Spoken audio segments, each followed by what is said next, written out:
걸음씩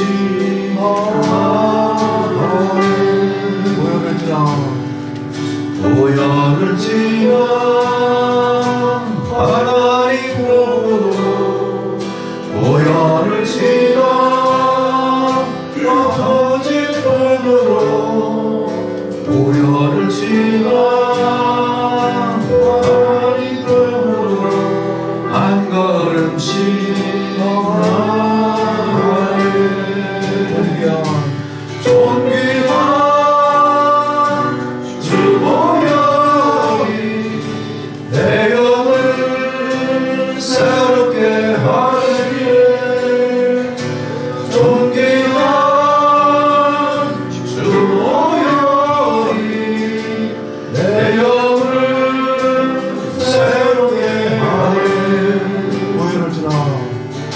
보혈을 지나 하나님 눈으로 보혈을 지나 아버지 눈으로 보혈을 지나 하나님 눈으로 한 걸음씩 나아가네.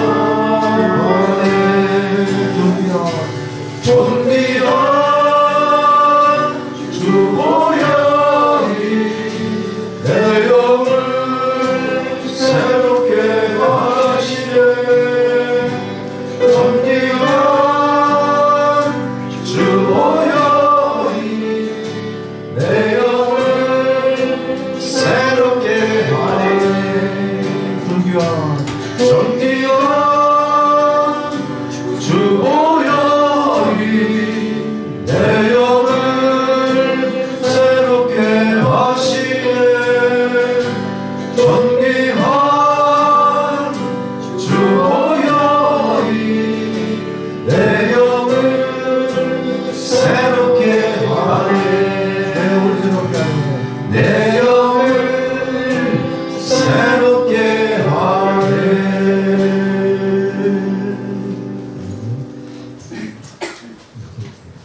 338장 338장입니다. 338장.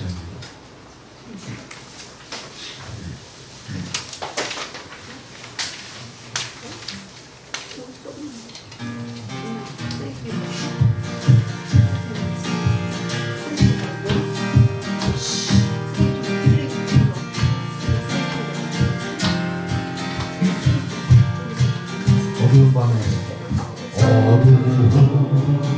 밤에 캄캄한 밤에 새벽을 찾아간다.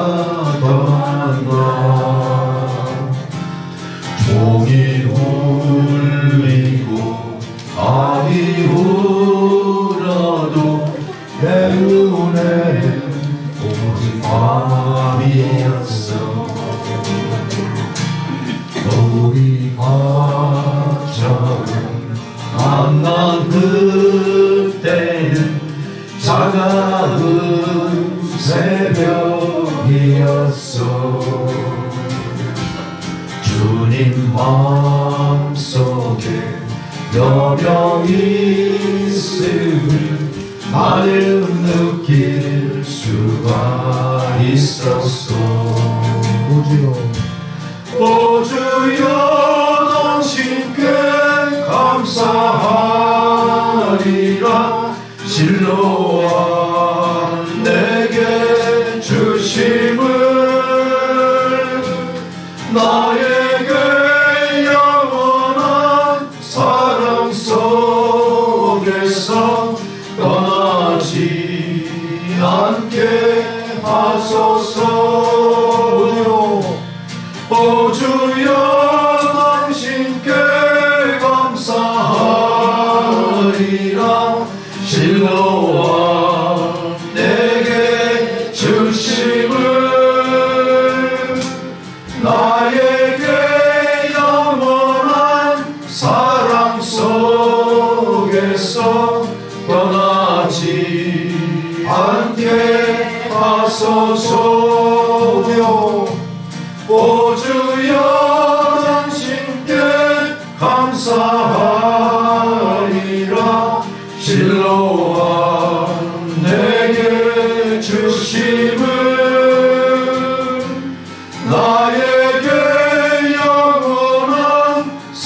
사랑 속에서 떠나지 않게 하소서. 나에게 영원한 사랑 속에서 떠나지 않게 하소서.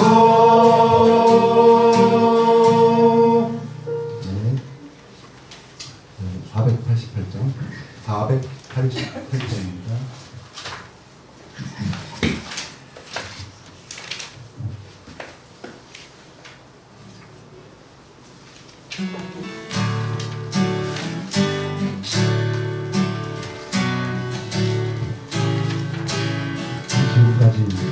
지금까지 지내온 것 주의 크신 은혜라 한이 없는 주의 사랑 어찌하여 자나깨나 주의 선임 항상 살펴주시고 모든 일을 주 안에서 형통하게 하시네. 지금까지 걸어온 길 주의 크신 은혜라 우리 인생 걸음걸음 주님이 인도하셨네. 험난한 길 넘어요 여기까지 왔으니 모든 일이 꿈만 같고 감사한 것뿐이네. 지금까지 살아온 것 주의 크신 은혜라 부족한 것뿐인 인생 버리지 않고 쓰셨네. 앞으로도 걸어갈 길 캄캄하고하니 우리 주님 생각하면 만사 태평이로다. 할렐루야 쓰십시오. 마음도 연약하나 새 힘 받아 살았네. 불붙듯이 부르신 그의 은혜 접하라. 사랑 없는 거리에서 험한 산길 헤맬 때 주의 손을 굳게 잡고 찬송하며 가리라.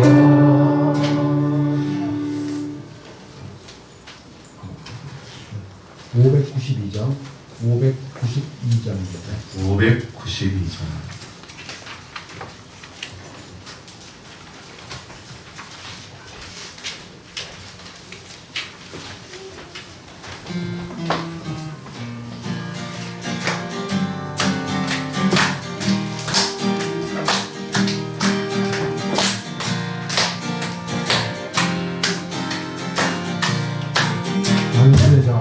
다른 순례자 낯선 나라에 언젠가 집에 돌아가리. 어두운 세상 떠나지 않고 예수와 함께 돌아가리. 나는 순례자 돌아가리. 날 기다리는 밝은 곳에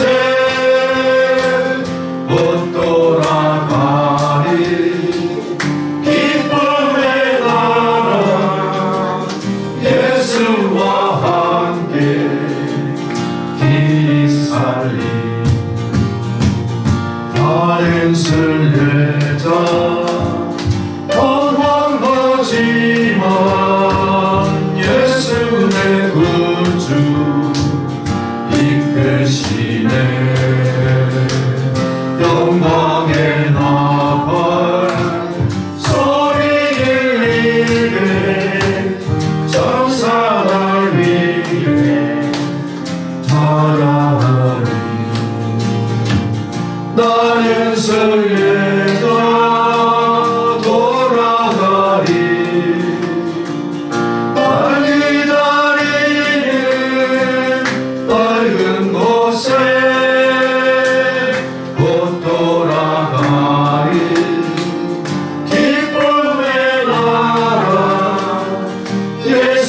예수와 함께 힘이 살리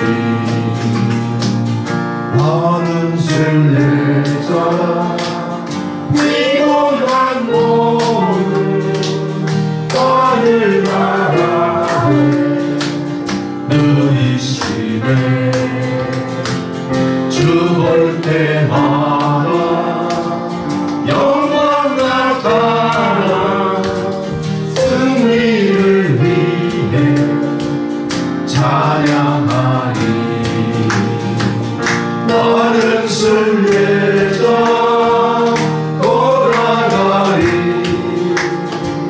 날 기다리는 밝은 곳에 못 돌아가리 기쁨의 나라 예수와 함께 이리 살리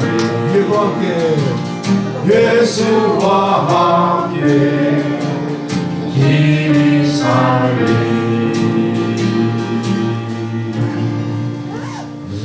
이제 선한 능력으로 부르시면서 예배를 준비하십니다.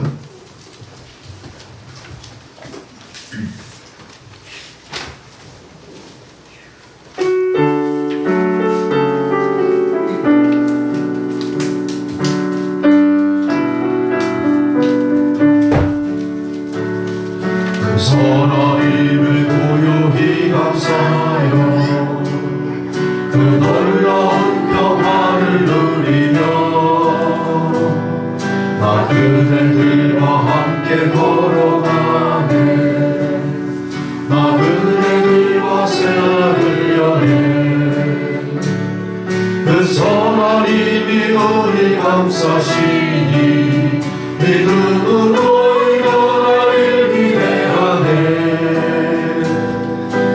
언제나 우리와 함께 계셔 하루 또 하루가 새로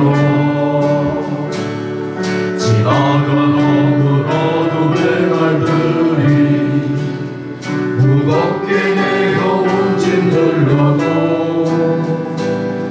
오 주여 우리를 멸치 마시고 약속의 구원을 이루소서 그 선하님이 우리 감싸시니 믿음으로 일어나길 기대하네 주 언제나 우리와 함께 계셔 하루 또 하루만을 새로 주께서 밝히신 작은 촛불이 어둠을 헤치고 타오르네 그 빛에 우리 모두 하나 되어 온누리에 비추게 하소서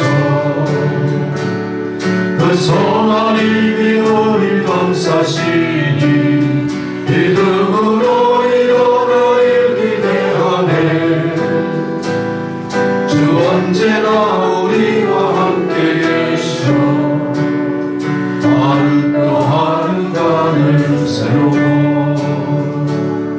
이 고요함이 깊이 번져갈 때 저 가슴 벅찬 노래 들리네 다시 하나가 되게 이끄소서 당신의 빛이 빛나느니라 그 선하님이 우리 감싸시니 믿음으로 일어나길 기대하네 주 언제나 우리와 함께 계셔 하루 또 하루가 새로워. 아멘 할렐루야. 다 함께 묵상기도 드리시면서 10월 10일 성령 강림 후 20번째 주일 예배 드리시겠습니다.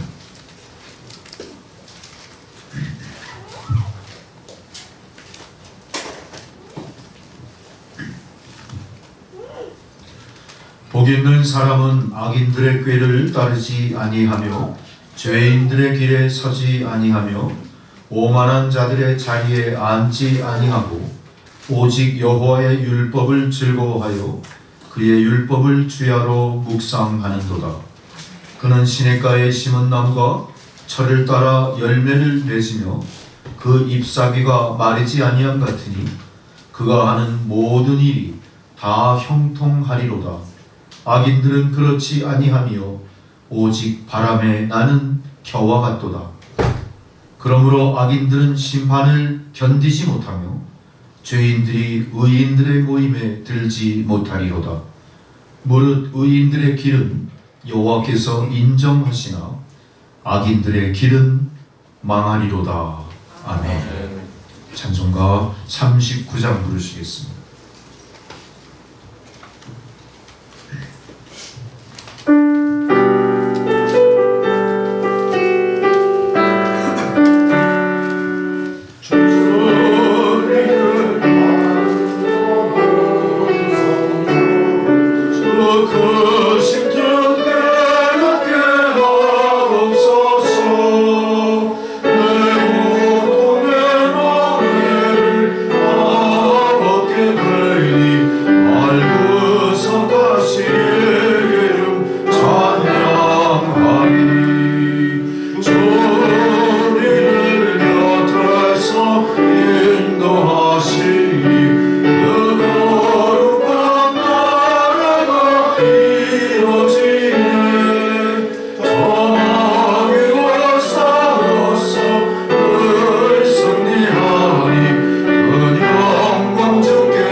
사도신경으로 우리 신앙을 고백하시겠습니다. 나는 전능하신 아버지 하나님 천지의 창조주를 믿습니다. 나는 그의 유일하신 아들 우리 주 예수 그리스도를 믿습니다. 그는 성령으로 잉태되어 동정녀 마리아에게서 나시고 본디오 빌라도에게 고난을 받아 십자가에 못 박혀 죽으시고 장사된 지 사흘 만에 죽은 자 가운데서 다시 살아나셨으며 하늘에 오르시어 전능하신 아버지 하나님 우편에 앉아 계시다가 거기로부터 산자와 죽은 자를 심판하러 오십니다. 나는 성령을 믿으며 거룩한 공교회와 성도의 교제와 죄를 사하여 주시는 것과 몸의 부활과 영생을 믿습니다. 아멘. 성시교독 교동문 41번 시편 97편의 말씀입니다.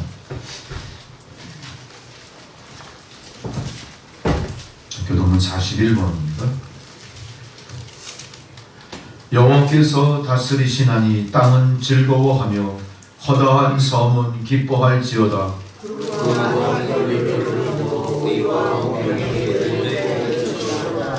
불이 그의 앞에서 나와 사방의 대적들을 불사르시는도다. 산들이 여호와의 앞 곧 온 땅의 주 앞에서 밀랍같이 녹았도다.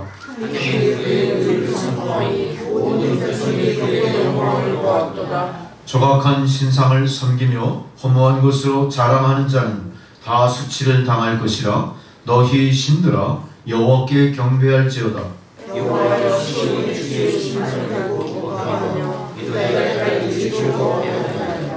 여호와여 주는 온 땅 위에 지존하시고 모든 신들보다 위에 계시니이다.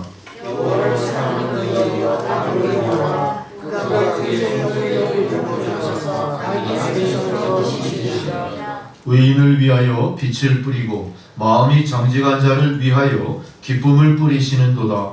의인이여 너희는 여호와로 말미암아 기뻐하며 그의 거룩한 이름에 감사할지어다. 아멘.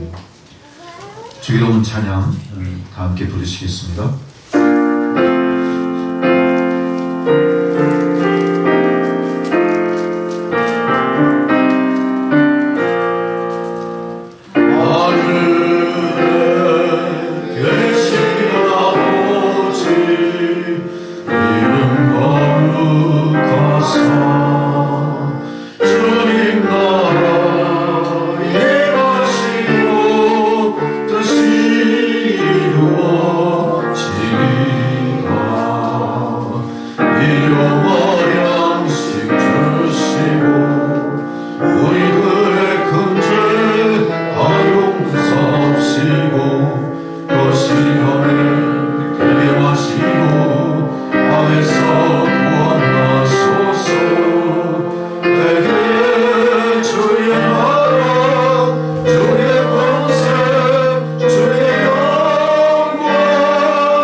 첫 번째 본독 구약성경 아모스 5장 6절에서 7절, 10절에서 15절입니다. 구약성경 1279페이지입니다. 구약성경 1279페이지 아모스 5장 6, 7절 먼저 교독하시겠습니다.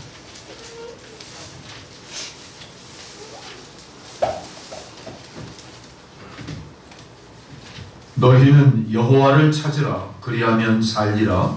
그렇지 않으면 그가 불같이 요셉의 집에 임하여 멸하시리니 베델에서 그 불들을 끌 자가 없으리라.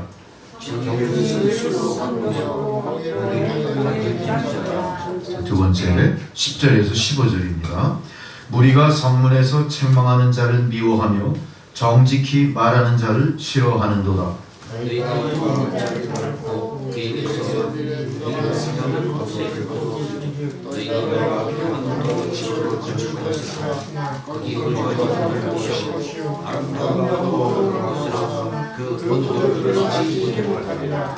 너희의 허물이 많고 죄악이 무거움을 내가 아노라. 너희는 의인을 학대하며 뇌물을 받고 성문에서 가난한 자를 억울하게 하는 자로다.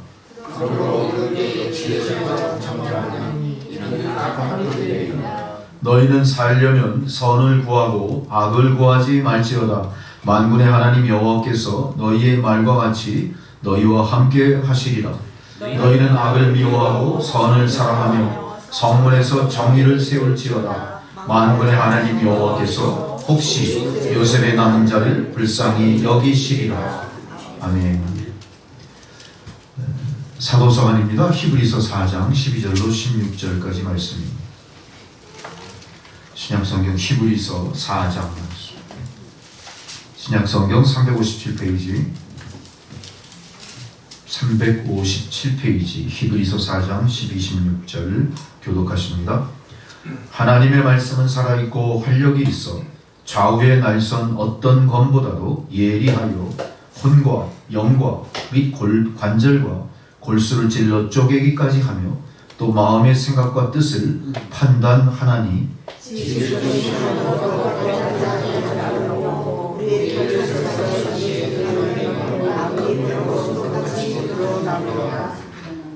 그러므로 우리에게 큰 대제사장이 계시니 승천하시니 곧 하나님의 아들 예수시라. 우리가 믿는 도리를 굳게 잡을지어다.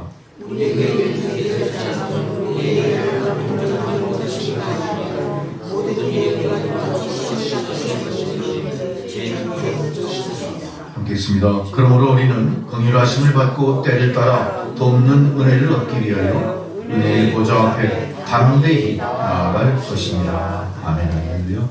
복음서의 봉독 마가복음 10장 17절로 31절입니다. 마가복음 10장 17절에서 31절.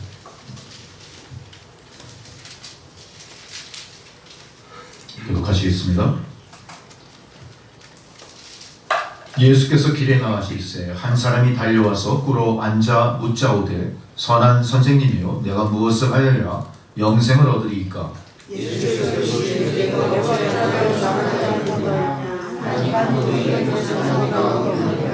네가 계명을 안 하니 살인하지 말라, 간음하지 말라, 도둑질하지 말라, 거짓 증언하지 말라, 속여 빼앗지 말라, 네 부모를 공경하라 하였느니라.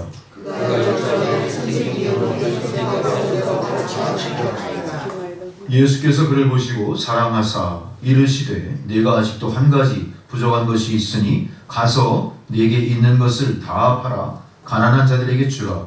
그리하면 하늘에서 보화가 네게 있으리라. 그리고 와서 나를 따르라 하시니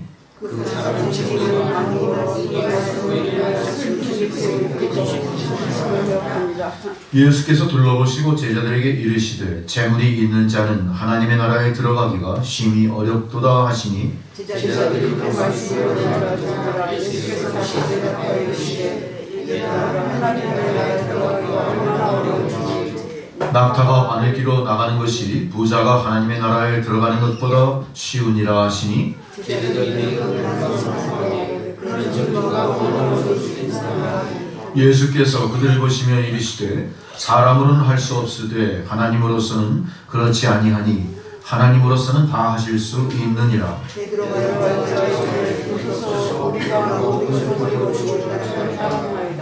예수께서 이르시되 내가 진실로 너희에게 이르노니 나와 복음을 위하여 집이나 형제나 자매나 어머니나 아버지나 자식이나 전토를 벌인 자는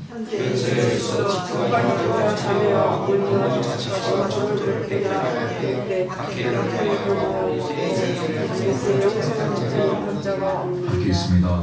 그러나 먼저 된 자로 나중되고 나중된 자로서 먼저 될 자가 많으니라. 아멘. 함께 찬송가 177장을 부르시겠습니다.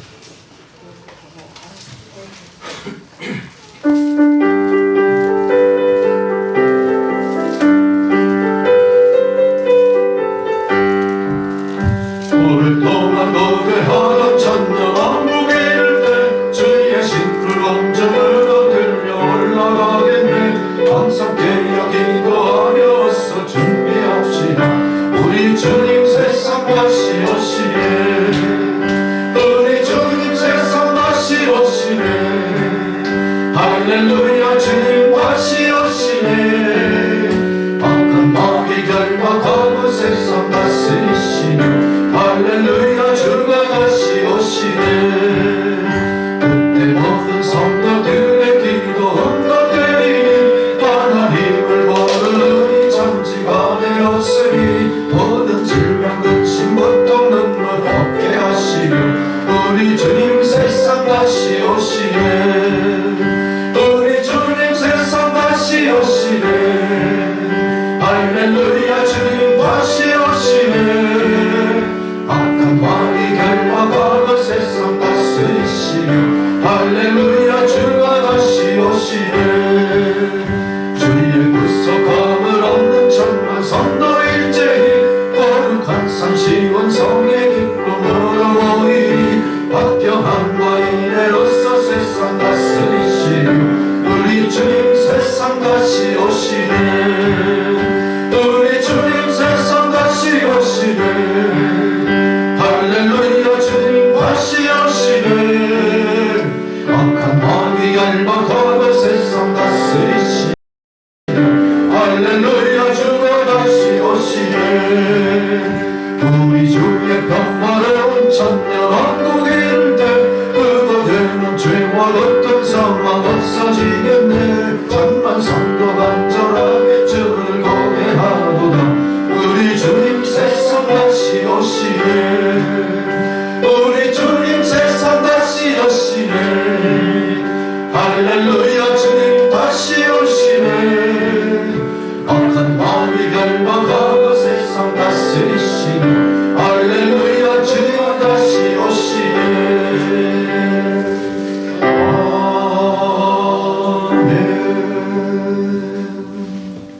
아멘. 주님께서 주시는 말씀입니다. 다니엘서 9장 23절에서 27절의 말씀을 봉독해 드릴 때 주의 말씀을 경청하시기 바랍니다. 다니엘서 9장 23절에서 27절까지. 곧 내가 기도를 시작할 즈음 명령이 내렸으므로 이제 네게 알리러 왔느니라. 너는 크게 은총을 입은 자라. 그런즉 너는 이 일을 생각하고 그 환상을 깨달을지니라. 네 백성과 네 거룩한 성을 위하여 일흔 이레를 기한으로 정하였나니 허물이 그치며 죄가 끝나며 죄악이 용서되며 영원한 의가 드러나며 환상과 예언이 응하며 또 지극히 거룩한 이가 기름 부음을 받으리라. 그러므로 너는 깨달아 알지니라.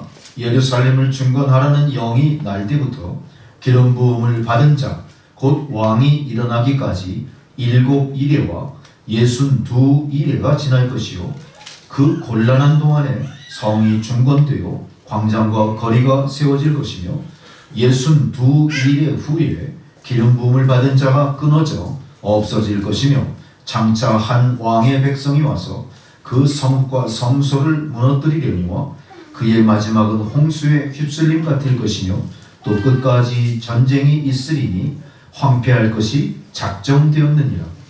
그가 장차 많은 사람들과 더불어 한 이레 동안의 언약을 굳게 맺고 그가 그 이레의 절반에 제사와 예물을 금지할 것이며 또 포악하여 가증한 것이 날개를 의지하여 설 것이며 또 이미 정한 종말까지 진노가 황폐하게 하는 자에게 쏟아지리라 하였느니라 하니라. 아멘. 이제 신찬영 집사님 기도해 주시겠습니다.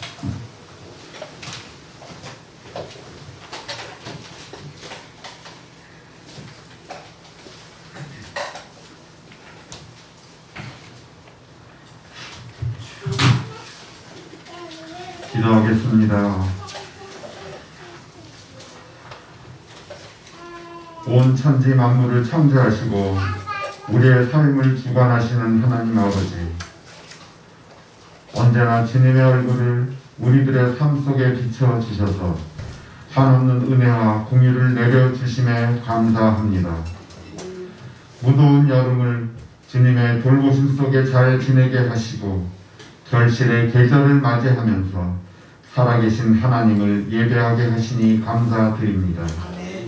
하나님 아버지, 이 시간 주의 날에 거룩한 성전에 모인 저희 성도들 모두가 영과 진리로 주님께 영광 돌리게 하시며 오직 주님만을 바라보고 주님을 기대하고 주님만을 기다리는 이 시간 되게 하옵소서.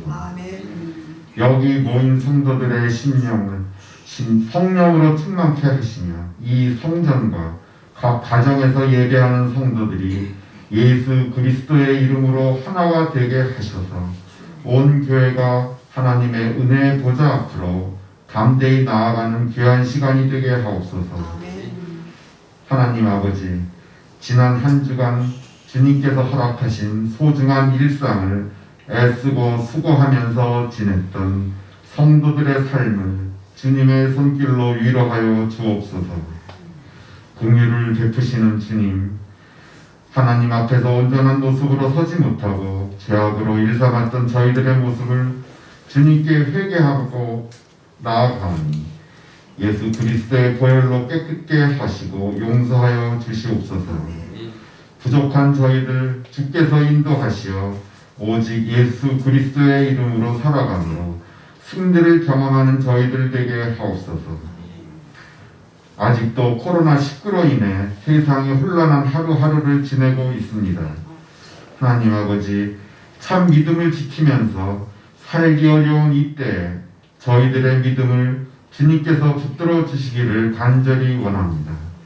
모든 것이 빠른 시간 내에 정상화되고 코로나19가 사라지는 그때에 저희 모두 주께 찬양하는 기쁨을 주와 함께 되길 기도합니다. 승리하는 믿음 주시옵소서. 이 시간 살아계신 하나님의 말씀을 선포하는 목사님의 성령으로 충만케 하셔서 전하는 말씀을 통해 온 성도들이 하나님의 음성을 듣고 순종하는 시간이 되게 하옵소서.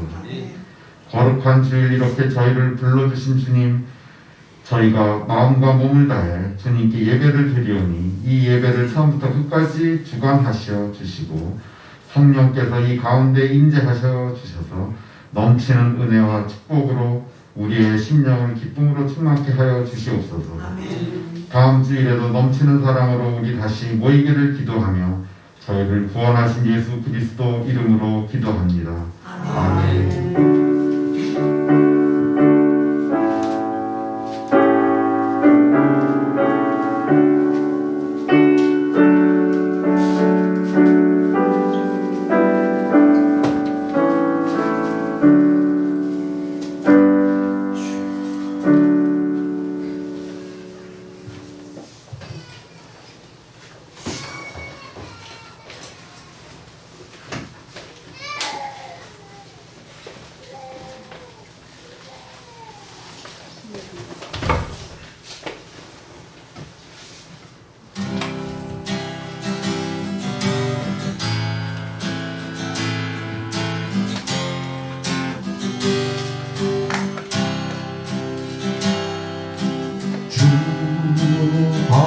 못을 때까지 나는 이 길을 가리라.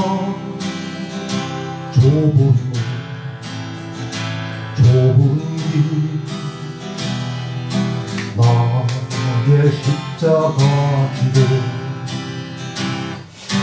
나의 가는 길 끝에서 나는 주님을 보이라 영광 내 주님 나를 맞아주시 주님 다시 오실 때까지 나는 일어나 달려가리라 주의 영광 온 땅 덮을 때 나는 일어나 노래하리 내 사모하는 주님 온 세상 구주시라 내 사모하는 주님 영광의 왕이시라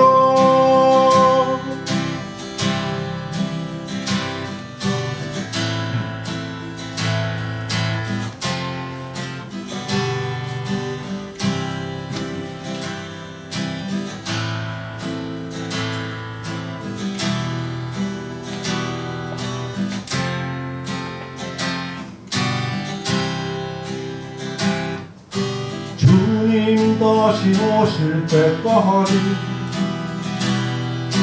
나는 일어나 달려가리라 주의 영광 온 땅 덮을 때 나는 일어나 노래하리 내 사모하는 주님 온 세상 구주시라 내 사모하는 주님 영광의 왕이시라 내 사모하는 주님 온 세상 구주시라 내 사모하는 주님 영광의 왕이시라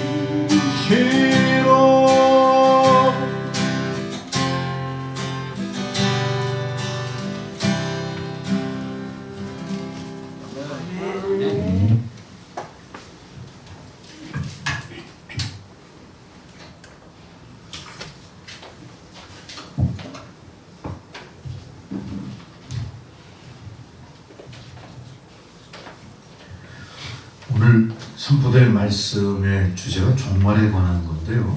이 종말에 관한 거는 참 무겁고도 어려운 주제가 되겠죠. 그렇지만 우리는 주님의 택한 백성이고 금생과 내생에 이어서 천국을 소망하는 성도이기 때문에 종말은 우리 인생과 역사의 끝이 아니라 내세로 이어지는 징검다리 역할을 하는 거예요. 그래서 종말이라는 개념이 항상 우리 안에 제대로 정립이 되어 있을 때 우리가 성도라고 말할 수 있는 겁니다. 성도는 단순히 하나님의 은혜에 이끌려서 하나님을 사모하고 하나님을 바라보면서 그렇게 인격적으로 하나님 닮아 살아가는 그것만으로 성도다 이렇게 얘기하기엔 많이 부족한 거죠. 성도는 왜 성도냐? 금생과 내생에 약속이 있기 때문에 성도가 되는 겁니다. 근데 막상 이렇게 제가 말씀을 드리지만 이 말씀에 대해서 성도님들이 과연 깊은 통찰력을 갖고 계신지 아니면 종말에 대해서 그렇게 깊이 생각해 보신 적이 있는지 그건 저로서도 좀 의문이고요. 또 여러분 스스로도 과연 나는 종말에 대해서 어떤 인식을 갖고 인생을 사는지에 대해서 한번 생각해 보실 필요가 있을 것 같습니다. 여러분 종말을 어떻게 인식하고 계십니까? 늘 그 삶과 죽음을 같이 그렇게 생각하면서 생활해 내고 계십니까? 그 결코 쉽지 않은 거죠. 가급적이면 우리 인생들은 어때요? 죽음이라는 것과 멀리 동떨어져 있기를 원하고요. 내가 의식적이든 무의식적이든 그것과 내가 별무 상관이다 이렇게 생활하는 게 그게 우리의 자연스러운 모습입니다. 그렇지 않습니까? 그러나 우리는 그렇게 해서는 안 돼요. 우리는 시작과 끝이 명확한 사람이고요. 끝난 것이 모든 게 다 끝나는 게 아닌 겁니다. 세상 사람처럼. 우리는 끝이 뭐예요? 또 다른 시작이에요. 또 다른 시작이에요. 어떤 시작입니까? 천국 백성 되는 시작이에요. 그러니까 우리가 이거를 마음속에 깊이 되새기고 인생을 살면 어떤 세상의 고난도 우리가 이겨낼 수 있겠죠? 네. 이겨낼 수 있습니다. 그 능력이 어디서 나오느냐? 바로 여기서 나오는 거예요. 내가 종말을 늘 함께 삶으로 살아내기 때문에 그 힘이 나오는 거예요. 우리가 그것조차 없다면 우리에겐 소망이 없는 겁니다. 또는 우리가 찬양을 통해서 들었지만 또 우리의 소망이 뭡니까? 천국과 더불어 주님의 통치를 받는 그분의 보살핌과 더불어 영원히 사는 거예요. 이 꿈이 항상 우리 안에 어때야 돼요? 가슴 벅차게, 가슴 설레이는 기대로 우리 안에 살아있어야 돼요. 근데 대부분 우리는 순간순간 어떻죠? 이런 생각들을 잊어버리죠. 아니면은 깊은 내막이 뭔지를 잘 모르기 때문에 어때요? 그냥 모르고 넘어가 버려요. 그냥 시류에 휩쓸려서 그냥 지나가 버려요. 지나다 보면 어때요? 인생이 참 허무하다. 거울을 바라보니까 어떻습니까? 내 얼굴이 주름은 자꾸 늘어나.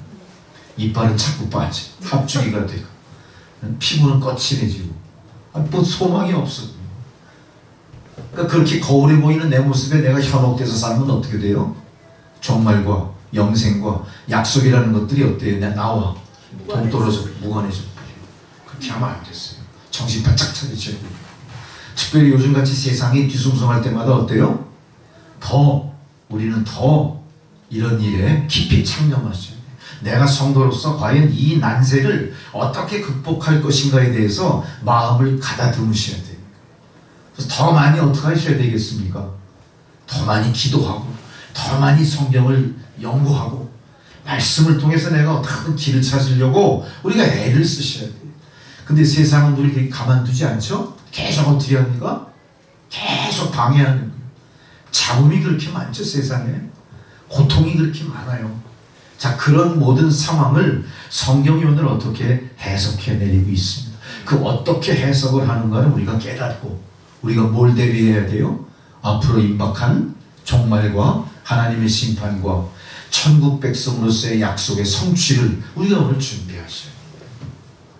그런 의미에서 저는 목사로서 주의 말씀을 전하는 입장에서 굉장히 그런 것에 대해서 등한히 했고 그런 하나님의 주안점을 비켜가면서 말씀을 선포한 것들이 아닌가.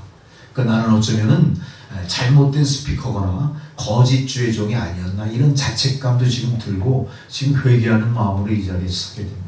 내가 과연 성도님들에게 이 종말과 하나님의 심판과 천국에 대해서 어떤 말씀을 선포하고 또 어떻게 그거를 해석해드리고 그거를 잘 이해하고 받아들이게 노력했냐, 여기에 대해서 저는 심히 부끄럽고 저는 많이 게으른 종이었다 이런 자책감을 갖게 됩니다. 여러분, 그런 의미에서 오늘 말씀에 있어서는 말씀을 선포하는 저나 들으시는 여러분이나 우리가 한 마음이 돼서 어떻게 하셔야 돼요? 내용이 어렵습니다. 어렵다고 지레 그냥 이렇게 겁먹고 그러면 아무것도 우리 머리에 들어올 게 없어요. 좀 집중해서 하나라도 건져가시고 또 그 마음에 새기시는 여러분 되시기 바랍니다. 다니엘서는 우리가 뭐라고 보통 얘기합니까? 구약의 묵시록이에요. 묵시록이 몇 가지 있어요? 성경에? 구약의 다니엘서를 구약의 묵시록이라 할 만하죠. 그 다음에 신약에 뭐가 있습니까? 요한계시록이 있죠. 구약의 묵시록은 신약의 요한계시록과 어떻게 돼요? 연결되어 있는 거예요. 그런 의미에서 하나님이 창조하신 이 세상의 끝은 뭘까요? 세상의 끝은 천국. 요한계시록이에요. 요한계시록을 통해서 하나님은 창조를 완성하십니다. 하나님의 창조는 어땠어요? 우리가 그분의 창조의 법칙을 거스름으로 말미암아 어떻게 됐죠? 미완성인 채로 불안하게 된 거예요. 하나님은 그래서 다니엘과 더불어 요한계시록을 통해서 우리에게 하나님 창조의 완성을 모색하고 계셨고 그것을 우리에게 보여주고 계신지도 모르겠어요. 그래서 창세기 1장 1절 처음에 성경의 첫 서두가 뭐로 시작됩니까? 태초에 하나님이 천지를 창조하십니다. 요한계시록의 마지막 장은 뭐라고 되어 있을까요? 마지막 장 22장 20절 21절이에요. 거기서 이렇게 말씀하십니다. 이것들을 증언하시니, 곧 하나님 말씀입니다. 뭐라고 하십니까? 내가 진실로 속히 오리라. 하나님의 창조는 뭐로 종결이 됩니까? 다시 오실 메시아로 종결이 돼요. 그러니까 우리가 두루두루 하나님의 창조와 더불어 하나님이 베푸신 은혜 가운데 성도로서의 삶을 살았다면 그 성도로서의 삶의 마지막 하이라이트는 뭐가 되는 겁니까? 다시 오실 주님을 맞이하는 게 됩니다. 그런 면에서 성도의 가장 큰 영광은 뭡니까? 성도의 가장 큰 목표는 뭡니까? 건강한 거요? 부요한 거요? 유명해지는 거요? 구원받는 거요? 다 맞습니다. 다 필요해요. 그렇지만 그 중에 제일 중요한 건 뭐예요? 구원의 일. 바로 그 구원주로 오시는 메시아를 우리가 맞이하는 영광. 그게 우리 성도의 삶의 하이라이트, 목표가 되어야 돼요. 그래서 우리는 우리가 예수를 믿으면서 추구하는 모든 것, 하나님의 인자와 자비로 허락된 모든 것과 더불어 잊지 말아야 될 건 뭐예요? 우리가 하나님의 심판 앞에 설 뿐만 아니라 이제는 하나님의 심판을 잘 통과해서 하나님의 지배를 받고 하나님의 구속을 받은 자로서 영원히 천국 백성이 되는 것. 이게 우리 소망입니다. 그 목표를 향해 우리가 뭘 해야 됩니까? 어떤 세상 유혹도 어떤 고난도 그거를 어떻게 해야 돼요? 이겨내야 되시. 이겨내야 돼. 그러나 오늘 말씀을 가만히 보면은 이겨내기가 결코 쉽지 않다는 그런 역사의 기록들이 쭉 나옵니다. 자, 다시 본문으로 들어가 봐서 그 당시 역사의 배경을 우리가 한번 생각해 볼 필요가 있겠죠. 본문으로 들어가기 전에 한 말씀 더 부연 설명드리고 싶습니다. 우리가 종말하면은요, 우리 인생의 죽음을 얘기하는 개인의 종말이 있습니다. 그리고 또 하나의 종말은 뭐가 있을까요? 역사의 종말, 곧 역사의 주관자이신 하나님의 심판의 종말이 있는 거예요. 자, 성도는 어떻습니까? 세상 사람들처럼 인생의 종말로 모든 게 끝나버리는 게 아니에요. 아니면 세상의 무종교처럼 다시 뭔가 세상으로 환생하는 윤회하는 거 아니에요. 우리 인생은 어때요? 인생의 종말을 맞으면서 하나님이 다시 열어놓으신 영생의 길로 건너가는 거예요. 그래서 우리는 인생의 종말을 두려워하지 않고 인생의 종말에 영향받지 않습니다. 왜 그렇습니까? 우리에게는 인생의 종말이 하나님의 또 다른 시작이기 때문에 그래요. 우리는 어쨌든 하나님의 약속을 붙들고 인생의 종말을 건너 하나님의 영생으로 건너가셔야 되는 겁니다. 할렐루야. 이것 때문에 우리는 어때요? 주님 앞에 죽으면 죽으리라 섰습니다. 우리는 죽음이 두렵지 않은 거예요. 우리가 이런 마음가짐으로 이런 인생의 자세로 살 때 사탄 마귀가 우리를 공격하지 못하는 거죠. 어떤 가난도, 어떤 고난도, 어떤 질병도, 어떤 권력도 우리를 감히 하나님과의 관계에서 띄어내지 못하는 겁니다. 우리는 그런 믿음을 갖고 늘 말씀 가운데 하나님과 교제하며 하나님의 약속을 우리 삶 속에 구현해내야 돼요. 약속은 어떤 거예요? 반드시 이루어지기 때문에 약속이에요. 약속한 게 이루어지지 않으면 어떤 거예요? 그거 아무 의미 없는 거예요.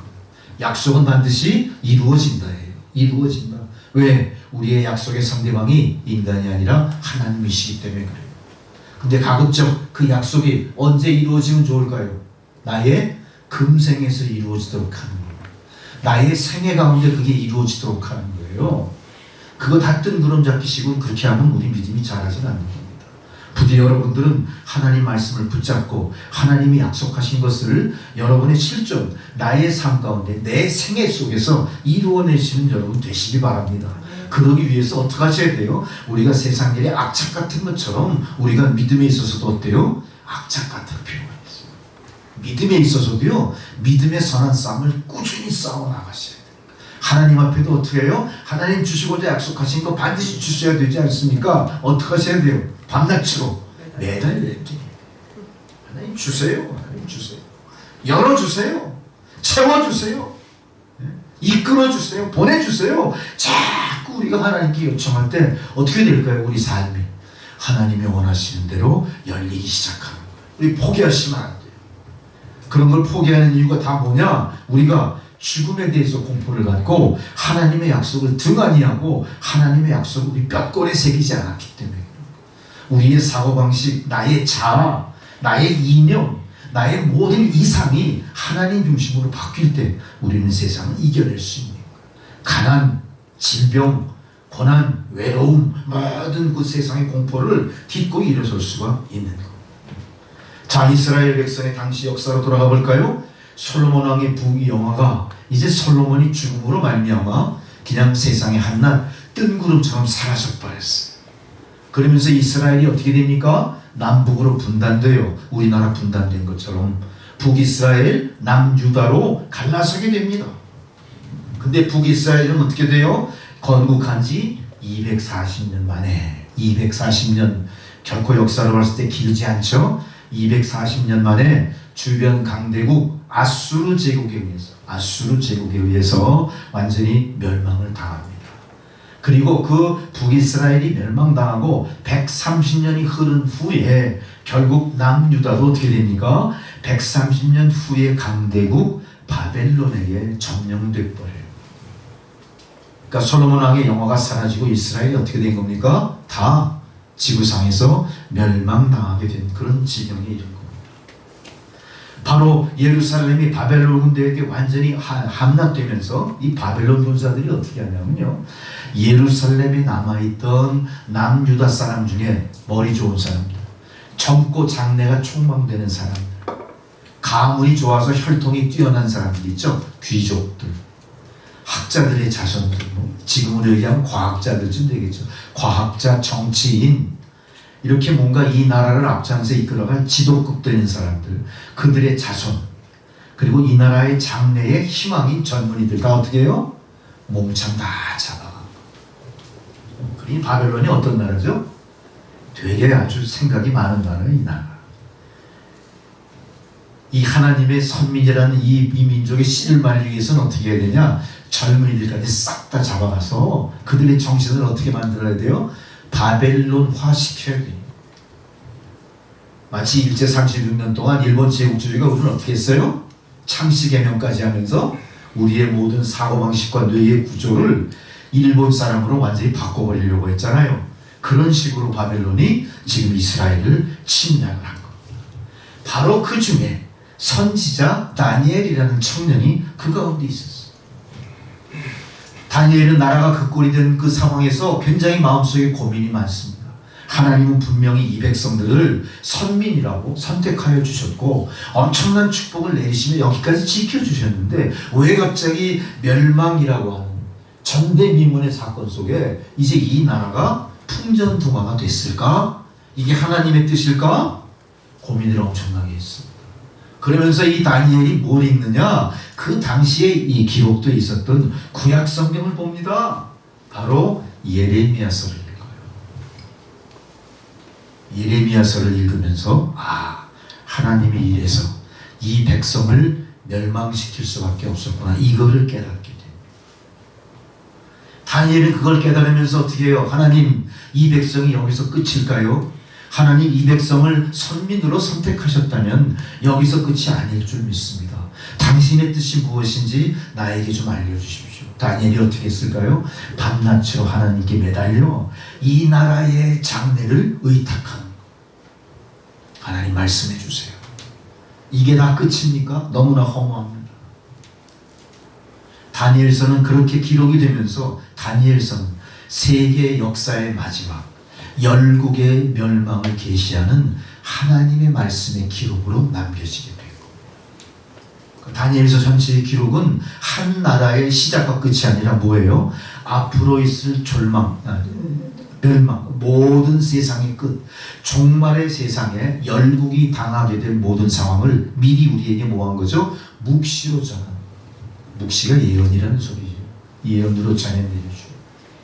우리는 이 예언서를 바탕으로 뭘 생각할 수 있습니까? 현재 우리가 당하는 이 상황과 이 상황이 앞으로 어떻게 발전되고 진전돼서 멸망에 이르기까지 어떤 과정을 거칠 것인가에 대한 하나님의 뜻을 깨달을 수 있게 돼요. 우리가 조금이나마 하나님의 뜻을 헤아린다면 어떻게 할 수 있을까요?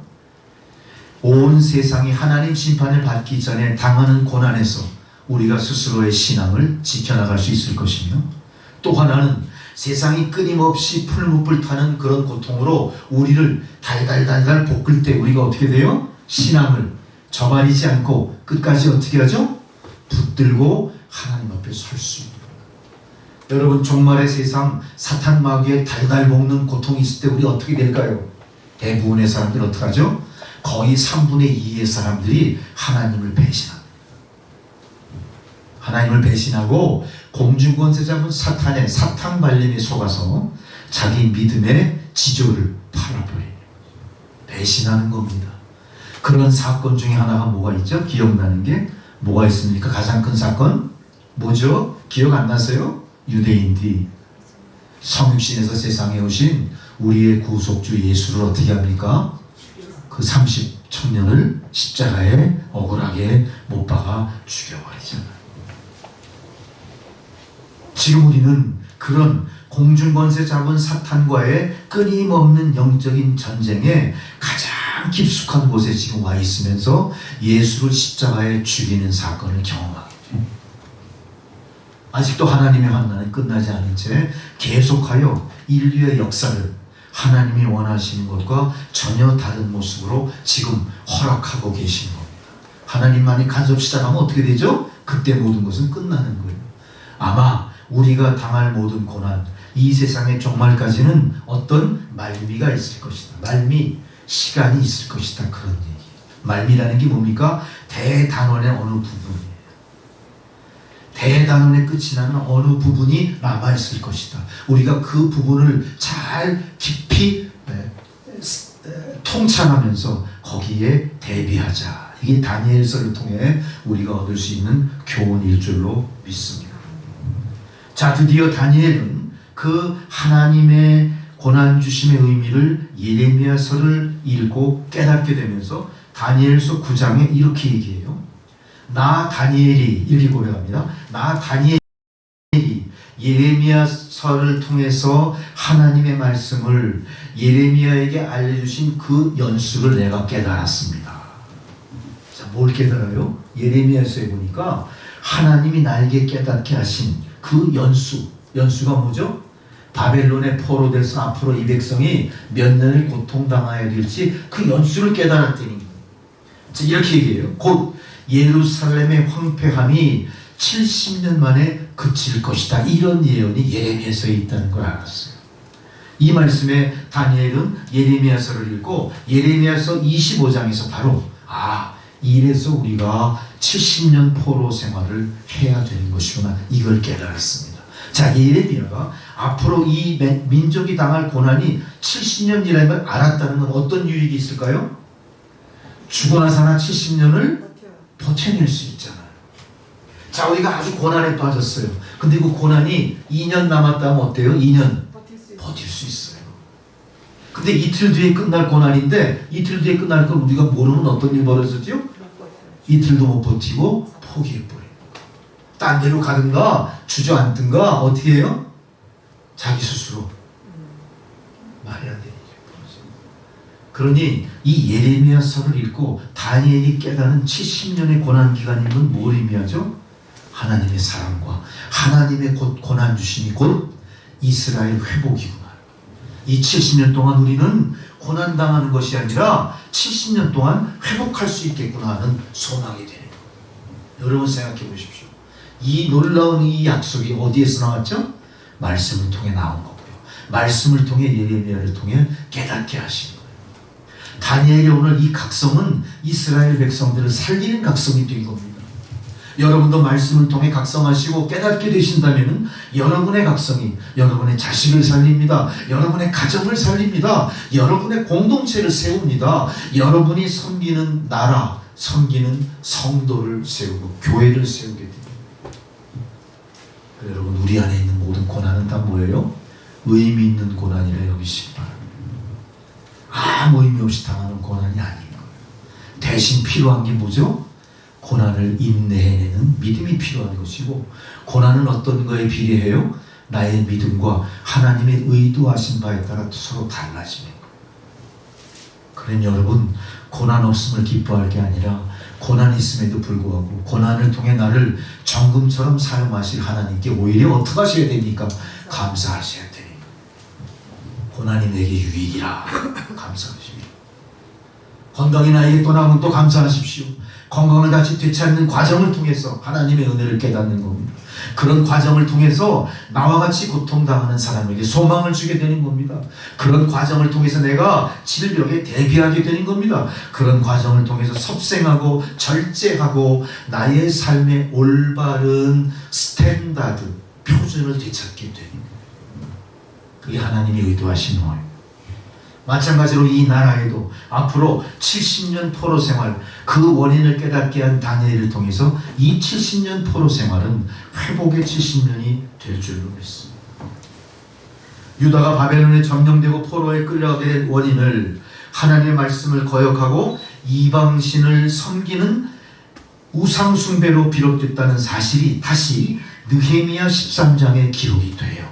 자, 더 구체적으로 들어간 거예요. 왜 그런 하나님은 이 백성을 바벨론의 노예로 삼게 하셨을까? 왜 포로 생활을 허락하셨을까? 거기에는 분명히 원인이 있었던 거죠.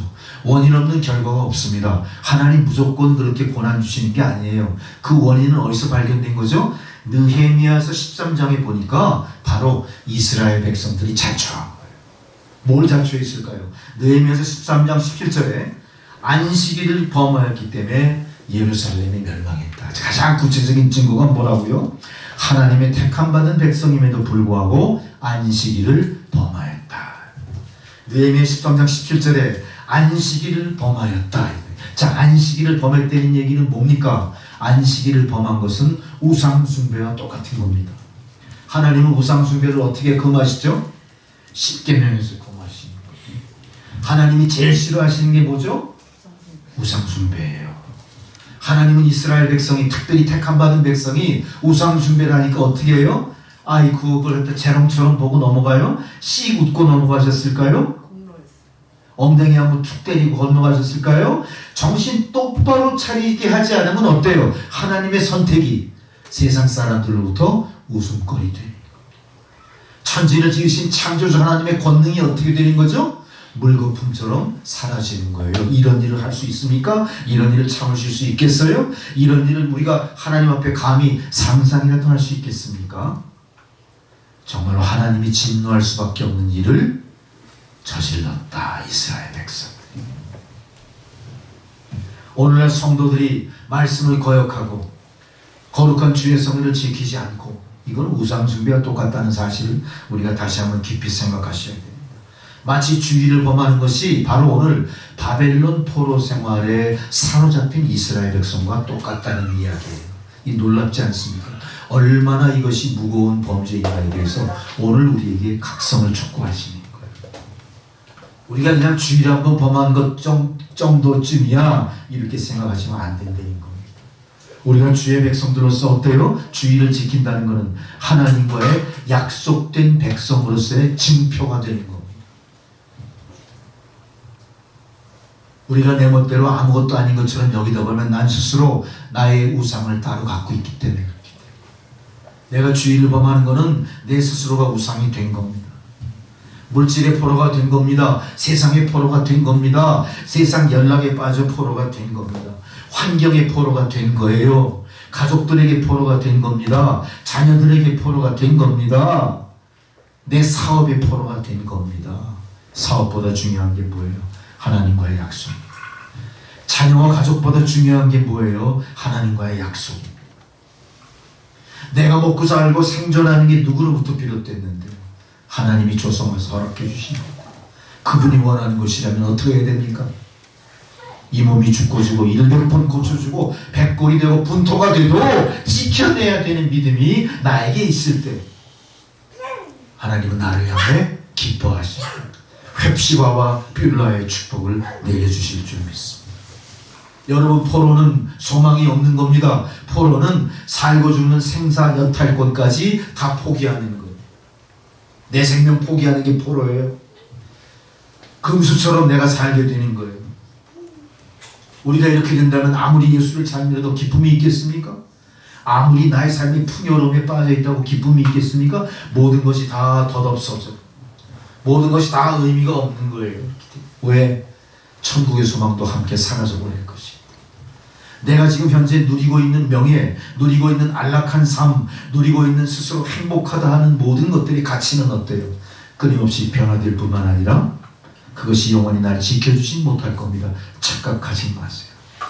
그것 때문에 하나님과의 약속을 저버린다면 우리는 우상숭배에 빠진다는 거죠.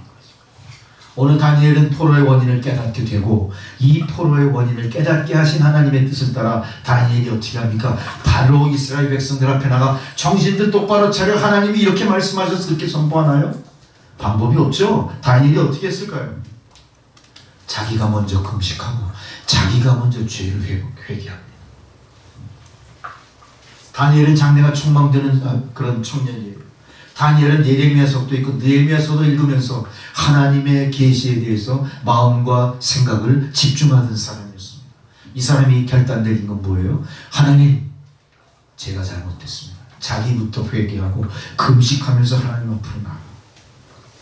다니엘서 9장에 나옵니다. 다니엘이 금식하고 베옷을 입고 죄를 뒤집어 쓰고 열조의 죄와 자기의 죄, 백성의 죄를 다니엘이 다 지가 등에 지고 어떻게 해요? 회개기도를 드리는 거예요. 이 한 청년의 믿음의 각성이 이스라엘 백성의 포로 생활 70년을 종식시킵니다. 하나님의 놀라운 뜻과 약속을 다시 복구하는 일을. 여러분 스스로의 회개와 여러분 스스로의 각성이, 여러분 스스로 짐 지고 드리는 회개의 기도, 금식 기도가 우리 자녀를 살리는 거예요. 우리 가족을 다시 회복시키는 거예요. 우리 나라를 회복시키는 거예요. 여러분 자녀 사랑하시죠? 여러분 자녀들의 앞날에 항상 애틋한 마음 갖고 계시죠? 그들을 위해 할 수 있는 좋은 일이 뭘까요? 고난과 시련으로 점철된 사탄 마귀의 지배를 받는 이 종말의 세상 속에서 내가 죄인입니다 하고 내가 그들의 죄까지 무릅쓰고 주님 앞에 나가 회개 기도하는 게 나의 사랑하는 자녀, 나의 사랑하는 가정, 나의 사랑하는 기업, 내가 그토록 소중하게 여기는 나의 모든 소유를 정말로 소중하게 간직하게 하시는 하나님의 방법이 뭐냐? 여러분의 회개 기도. 다니엘의 회개 기도가 여러분의 회개 기도가 되시기 바랍니다. 하나님 반드시 응답 주셔서 유대 백성들을 해방시키는 겁니다. 24절에 자 어떻게 얘기하십니까? 이 세상의 기간을 70일에로 정하셨다 그랬어요. 70일에. 자 오늘 성경에 나오는 우리가 알지 못하는 어떤 키워드 70일에 70일 70일이라는 건 뭘 의미합니까? 70 곱하기 1에는 뭐죠? 7이죠. 70 곱하기 7은 몇이에요? 77이 49예요. 40. 자, 이 7일에가 지나갈 동안에 25절의 일들이 일어나요. 자, 여기서 보니까 오늘 본문의 말씀이 이렇게 나오죠. 7일에와 62일에 두 가지가 나와요. 자, 7일에면 49죠. 62일에면 몇인가 빨리 계산해 보세요. 62 곱하기 7 해보세요. 434 더하기 77이 49 해보세요. 얼마 나와요? 483 나오죠? 그거 기억하시네. 그 숫자가 의미 없는 숫자가 아니에요. 우리가 70일에가 뭐고 60일에가 뭐고 이렇게 계속되는 이 날, 이 속에 어떤 하나님의 키워드가 숨어 있는 겁니다. 그 날 동안 무슨 일이 벌어져? 너는 깨달을지어다. 자, 예루살렘을 중건하라는 영이 날 때부터 기름 부은 자, 곧 왕이 일어나기까지 7일에와 62일에가 지나갈 것이다. 자, 이 이스라엘이 다시 회복돼서 왕이 일어나기까지 몇 년이 더 걸려야 돼요? 483년이라는 시간이 지났을 때 성이 중건되고 광장과 거리가 다시 세워질 것이다. 이렇게 말씀을 해주십니다. 다니엘을 통해서. 그러니까 앞으로 이 백성에게 이루어질 483년이라고 하는 시간을 오늘 다니엘에게 하나님이 묵시를 통해 알려주신 게 되는 겁니다. 자, 여기서 예루살렘에 중건하는 영이 나온다는 이야기는 우리가 쉽게 해석할 수 있는 내용들은 아닙니다. 성경을 통해 해석을 받아야 됩니다. 에스라서 1장에 나옵니다. 에스라서 1장. 에스라서 1장에 뭐라고 나오냐면 예루살렘을 중건하는 영이 바로 바사왕 고레스가 바벨론을 점령한 후에 바벨론에 있는 모든 유대 백성들을 어떻게 하죠? 본국으로 귀환시킵니다. 곧 뭐를 얘기하는 거예요? 노예에서 해방시키는 걸 얘기하는 거예요. 그러니까 유다의 왕이 나오는 게 아니라 어떤 왕이 나온 거예요? 이방의 왕이 나와서 이스라엘을 해방시키는 일이 나타날 것이다. 근데 이게 어때요? 역사에서 그대로 483년 일어나는 거예요. 하나님의 약속과 그 날짜가 어때요? 정확하게 역사와 일치하면서 우리 삶에 나타나는 거예요. 그게 바로 에스라 1장 2절에 있어요. 그러면서 바로 유대 백성이 본국으로 돌아와서 제일 먼저 하는 일이 뭡니까? 예루살렘 성전을 어떻게 하죠? 다시 중수해요. 자, 예루살렘이 이방 나라에 떨어졌으니까 예루살렘이 어떻게 됐을 거예요? 완전히 다 무너져 버렸겠죠. 제단이 어떻게 됐죠? 다 파괴됐겠죠. 이거를 이스라엘 백성들이 어떻게 합니까? 회복시키는 거예요.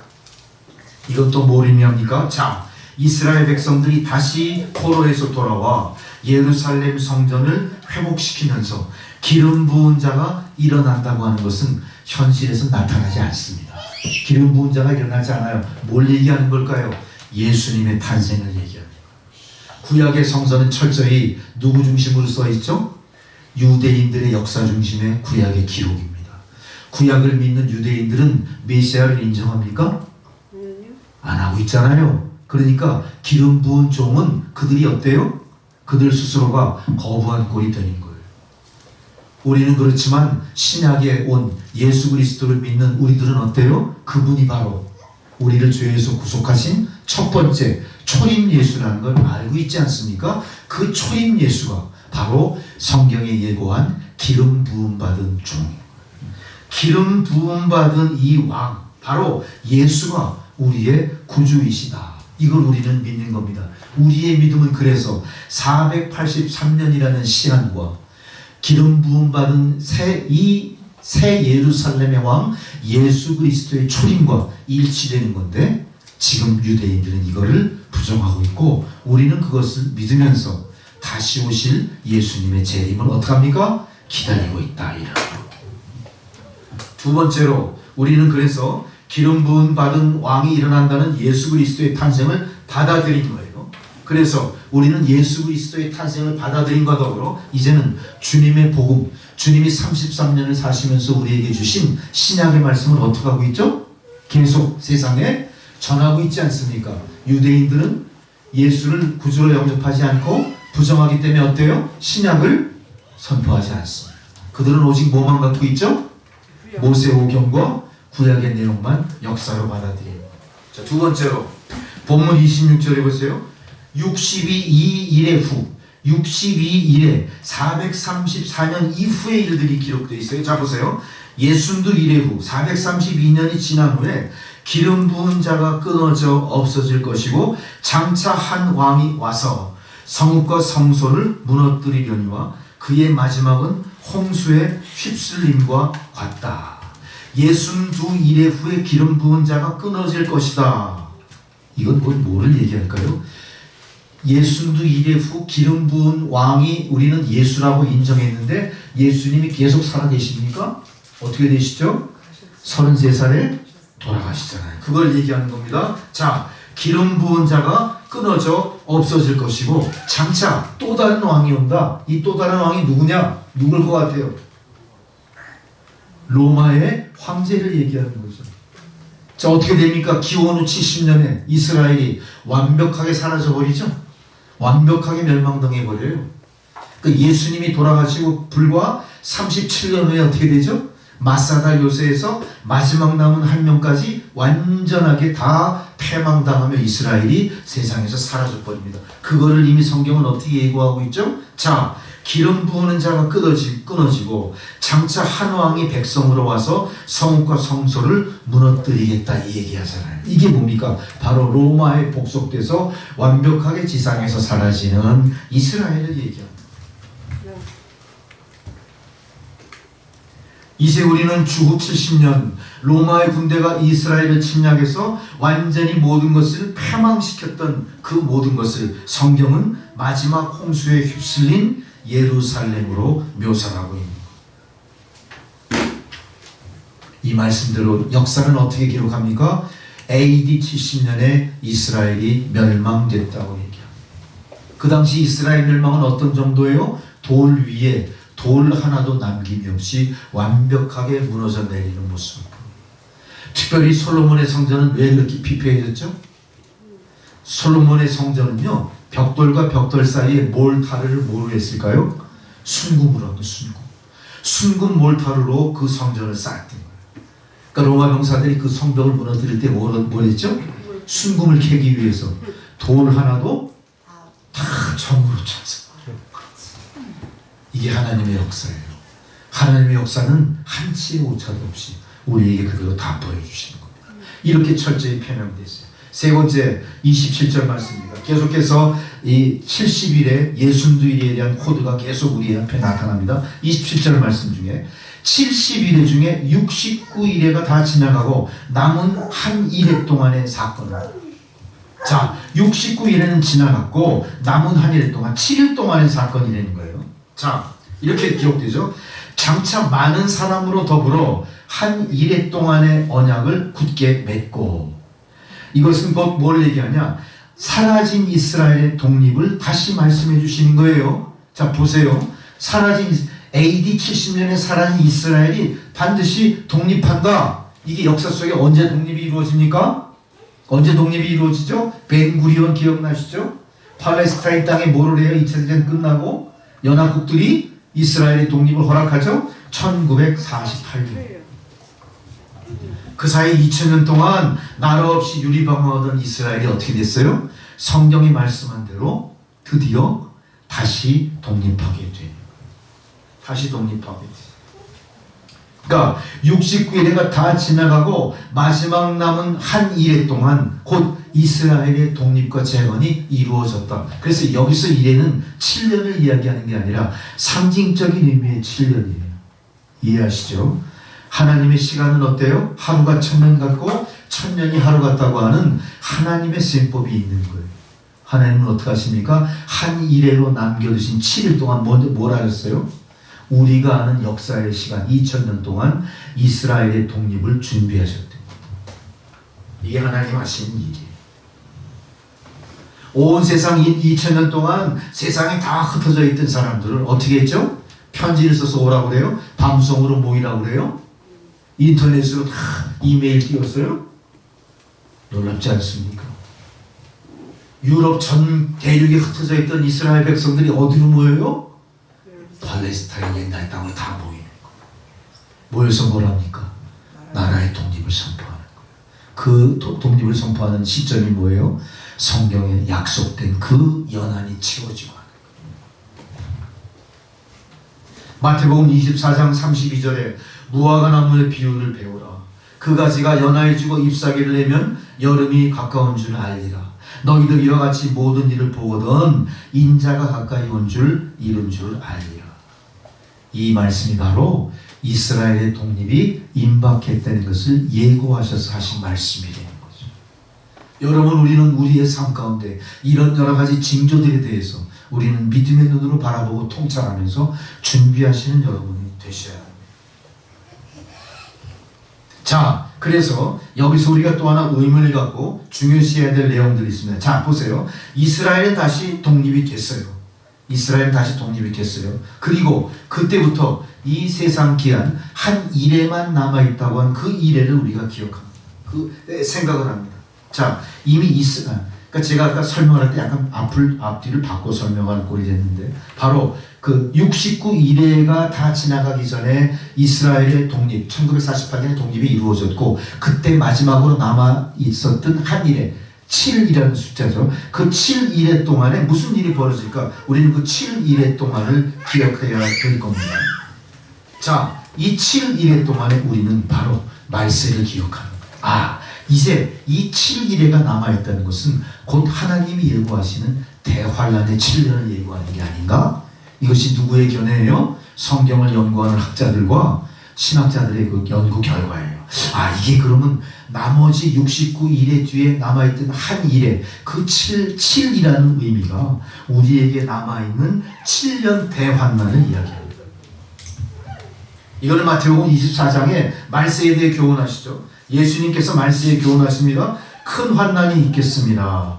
창세부터 지금까지 이런 환난이 없었고 이후에도 없을 텐데 그 날들을 감하지 아니할 것이고 모든 육체가 구원을 얻지 못하리라. 그러나 택하신 자를 위하여 그 날을 감하시리라. 바로 택하신 자가 누굽니까?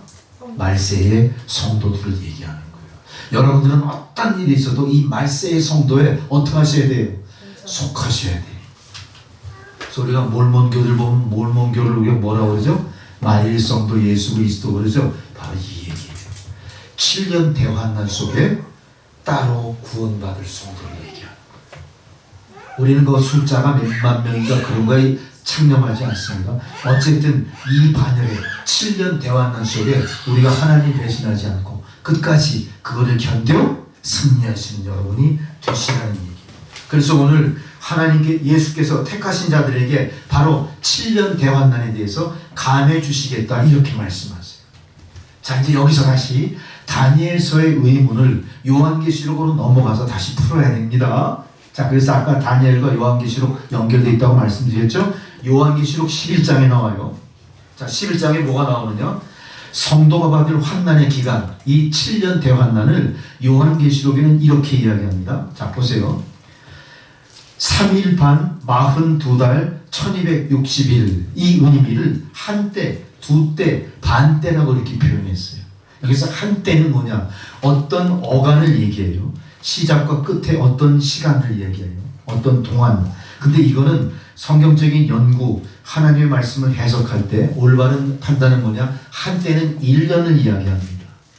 그럼 두 때는 몇 년일까요? 한때가 1년인 걸 기반으로 2년을 얘기합니다. 그럼 반때는 언제예요? 반년을 얘기하는 거예요. 그래서 한때, 두때, 반년을 다 포함하면 어떻게 됩니까? 3년 반이에요. 3년 반은 정확히 7년 동안 대환난의 2분의 2죠. 2분의 1이죠. 자, 여기서 예수께서 믿는 자들을 따로 환난으로부터 면케하신다는 얘기는 뭡니까? 전 3년 반의 환난과 후 3년 반의 환난에 어디에 우리를 자리하게 하시는가? 예수님이 의도하신 바가 있대. 그러니까 전 3년 반의 환난은 이미 지났거나 지나가고 있을지도 모르고요. 우리는 어떤 경우에도 전 3년 반의 환난이 아니라 후 3년 반 동안의 환난 속에서 보호받는 존재가 되어야 된다 이런 겁니다. 이걸 우리가 각성하라는 얘기예요. 그런 의미에서 우리의 믿음은 어때야 되죠? 늘 긴장과 깨어 있어야 돼요. 우리의 모든 역량이 어떻게 되어야 된다는 거죠? 바로 적과 마주 서 있는 것 같은 그런 정말로 종말을 살아가는 성도의 모습이 되어야 된다는 거예요. 그 우리의 신앙은 어때야 돼요? 늘 종말론적인 신앙을 견지해야 되는 거예요. 곧 주님이 오신다, 곧 환난이 닥친다, 곧 선한 싸움이 있다 하는 자세로 하려는 거예요. 아이 뭐 별일 있겠어? 오늘쯤이야, 이 정도쯤이야 하지 마시고요. 어떻게 하라는 얘기예요? 곧 종말이 온다. 곧 예수님이 오실 거야.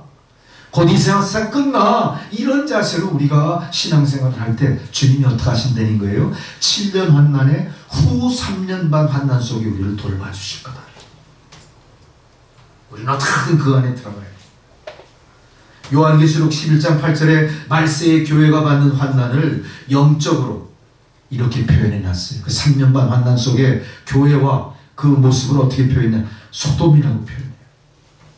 요한복음 11장 8절에 소돔이라고 표현합니다. 그리고 또 하나 애굽이라고 표현합니다. 소돔과 애굽을 요한계시록에 불러내서 하나님은 뭘 각성시킵니까? 소돔이 얼마나 극심한 부패와 하나님의 진노 속에 멸망돼 간 나를 다시 상기시키십니다. 그 다음에 애국을 통해서 뭘 상기시킵니까? 430년 노예 생활과 출애굽을 상기시키는 것.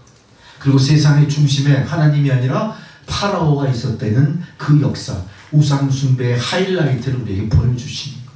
우리의 지금 모습을 보세요. 자, 세상에는 지금 소돔과 애국 같은 두 종류의 환난이 진행 중인 겁니다. 소돔과 같은 환난이 어떤 환난일까요? 소돔은 왜 멸망하죠? 극도의 음란, 극도의 방종, 극도의 쾌락지상주의가 어떻게 돼요? 불신병 받아요. 지금 세상이 어떻습니까? 모든 것은 뭘로 통하죠? 3S예요. 모든 것은 섹스, 스피드 뭐 이런 거예요. 도착적인 쾌락 축으로 세상이 달려가는 겁니다. 세상의 모든 코드는 뭐로 통해 있어요? 거기와 다 연결되어 있어요. 쾌락이 없이는 우리는 어때요? 사는 의미를 찾지 못해요. 우리가 사는 목적이 뭐예요? 쾌락을 누리려고 사는 거예요. 쾌락을 누리는 자는 어떤 자들이에요? 세상에 돈 많은 자들, 지위 높은 자들, 권세 있는 자들이에요. 철저히 타락했음에도 불구하고 세상 사람들은 그들을 뭐라 그래요? 난놈들이에요. 난놈들. 위너 그래요. 승리자라고 그래요. 그래서 우리가 어떻게 자식들 키울 때도 너도 저렇게 살아라 이렇게 키워요. 뭘 부추기는 거죠? 소돔과 고모라의 멸망을 부추기는 거예요.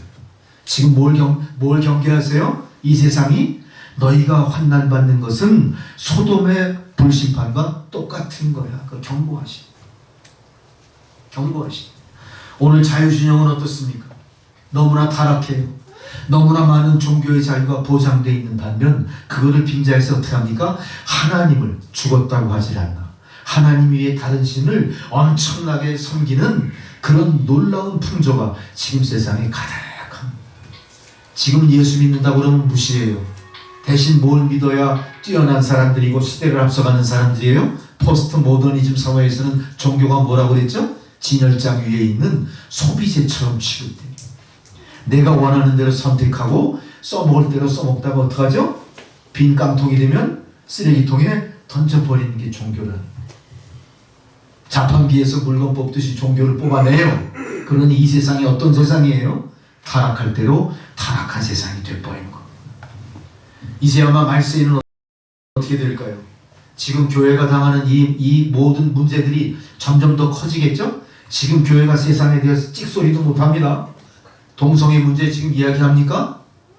비혼 임신하고 애 낳는 거 매스컴이 난리가 나요? 그렇게 태어난 아이들 막 무대해요?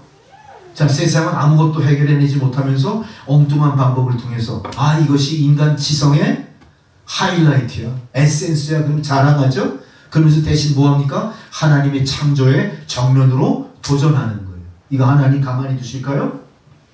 지금 어떤 일이 벌어져요? 그래서 세상에 무수히 많은 질병, 무수히 많은 원인을 알 수 없는 DNA 변형에 의한 불치의 병.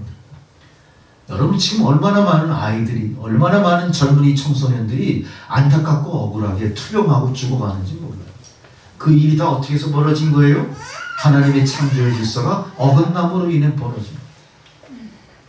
세상은 완전히, 환경이 완전히 깨졌죠? 그 환경 속에 사는 인간은 자기도 모르는 사이에 그 깨어진 환경의 독소를 그대로 흡수하고 사는 거예요. 우리가 왜 그렇게 뼈거리 쑤시고 왜 이렇게 병이 많아요?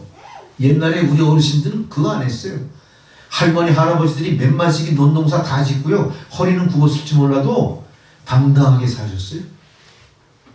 평균 수명은 짧을지 몰라도 60, 70까지 어떻게 살았죠? 가정의 제사상 왕처럼 사셨어요. 지금은 어때요? 부모들이 자식들 눈치 보고 살잖아요. 우리 집사님이 카톡방에 올린 그 내용을 보고 제가 이게 무릎을 얼마나 탁 쳤는지. 자식이 부모를 존경하는 세상이 아니라 부모가 자식을 존경하고 받드는 세상이 된 거 아닙니까? 이걸 보고 우리가 이거 한번 그냥 웃음거리 정도로 그렇게 여길 게 아니라 뼈꼬리 새겨봐요. 뼈꼬리 새겨봐요. 지금 우리의 세상이 어떤 세상입니까? 전 3년간 환난 속에 쌓여있는 세상이에요. 지금은 인륜, 천륜 가리지 않습니다. 별의별 일이 다 벌어져요. 그렇게 손주를 귀히 여기고 손주 둘을 잘 보살피고 10몇 살, 15살까지 키워놨는데 이 손주들이 어떻게 해요? 너 게임하지 마라, 집에 일찍 돌아와라, 인사성 바르게 예의 바르게 잘 거라 자꾸 잔소리하니까 어떡하죠? 작은 놈은 망 보고 문 딱 닫아 걸고 큰 놈이 할머니를 어떻게 해요? 살해하는 거. 얼마나 그 손주를 애지중지 얼마나 잘 키웠을까. 세상이 지금 어떻게 된 겁니까? 완전히 돌아간 거예요. 완전히 아노미 혼동 상태에 빠져. 질서는 완전히 깨집니다. 그래서 이 세상을 지금 뭐라고 그래요? 지금 성경이 뭐라고 비유했다고요? 요한계시록 11장 8절에 소돔이다. 이렇게. 소돔이다.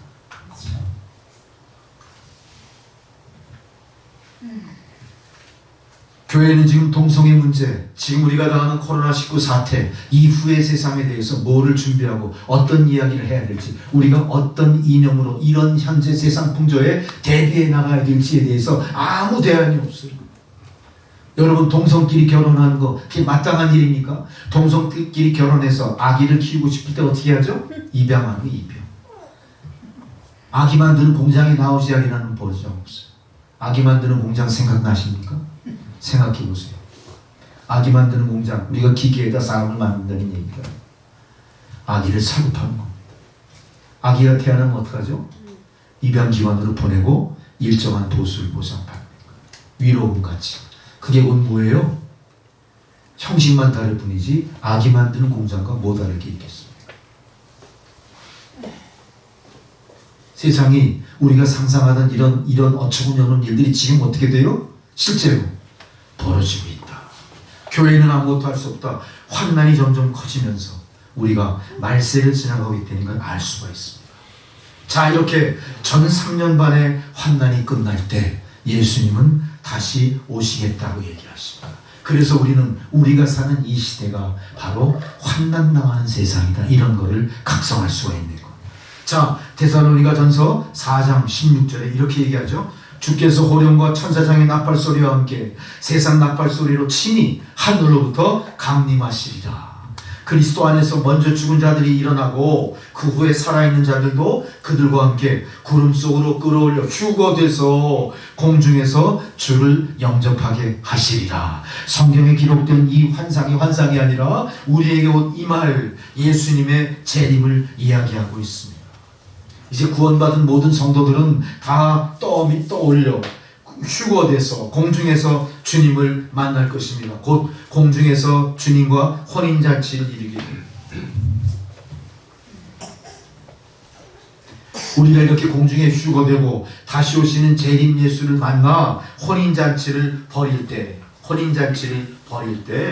그 3년 반 동안 무슨 일이 벌어지냐? 우리가 주님과 혼인잔치를 벌이는 동안에 극심한 3년 반의 환난을 예수 믿지 않고 예수와 떨어져 있는 세상 가운데 일어난다. 그러니까 어떤 얘기에 7년 환난이 전 3년 반과 후 3년 반이 동시에 같이 일어나는 거예요. 대신 우리는 어떻게 구원받아요? 믿는 자들이 예수님 천사장의 나팔소리와 함께 공중으로 들려 올라가서 하늘에서 주님과 더불어 혼인잔치를 열며 기쁨과 감사함의 잔치를 베푸는 동안 세상 사람들은 어떻게 된다고요? 3년 반 동안의 극심한 환난에 빠져 있을 것이다. 이제 구원받은 성도들은 주님과 함께 천년왕국에 드디어 살게 되는 겁니다. 이 3년 반 만에 모든 고난이 끝나고 우리는 어떻게 돼요? 성경이 오늘 말씀하신 천년왕국에 살게 된다. 이 천년왕국에 살면서 벗어난 사람으로 바로 사탄의 옥에 가두어지게 되는 그런 사람들인 것입니다. 자, 그러다가 천년왕국이 다 찼을 때 주님은 다시 이렇게 얘기하세요. 천년왕국이 다 차서 천년왕국이 지나갔을 때 사람들이 다시 약해진다고 해요. 자, 이런 놀라운 죄악의 메커니즘을 머릿속에 상상을 하세요. 우리가 3년 반 동안의 그 고난을 다 겪고 천년왕국 백성이 돼서 잘 살지만 이 천년왕국도 영원한 왕국이 아니라 어떤 왕국이에요? 다시 사라질 왕국인 거예요. 자, 이렇게 왜 반복해서 우리에게 하나님이 경고하시는 이유가 뭘까요? 우리가 천국 가서 영원히 누리는 길이 어때요? 술렁술렁술렁 잘 이루어집니까? 생각보다 어때요? 깊이 들어가서 그 신비한 내용을 하니까 어때요? 준비가 필요하구나. 이게 보통 일이 아닌 거구나. 우리가 깨어 있어야겠구나. 우리가 열심을 내야 되겠구나.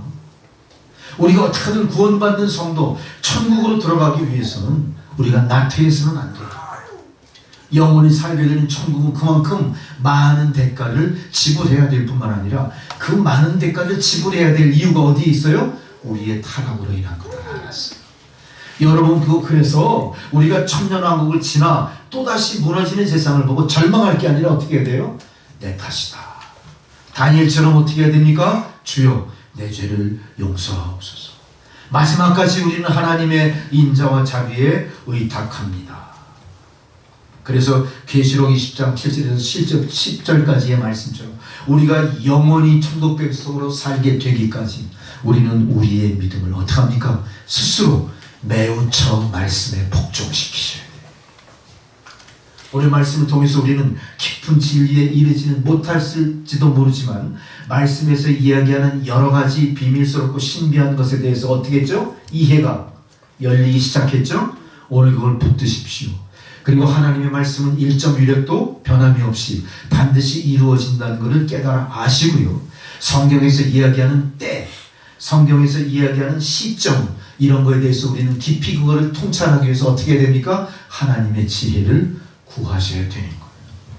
우리가 세상에 심취하고 영혼을 빼앗겨 살 게 아니라 하나님의 신비한 진리의 말씀을 깨닫고자 거기에 많은 시간을 내셔야 됩니다. 열심히 성경을 읽으셔야 됩니다. 열심히 말씀을 깊이 천착하고 들어가셔야 됩니다.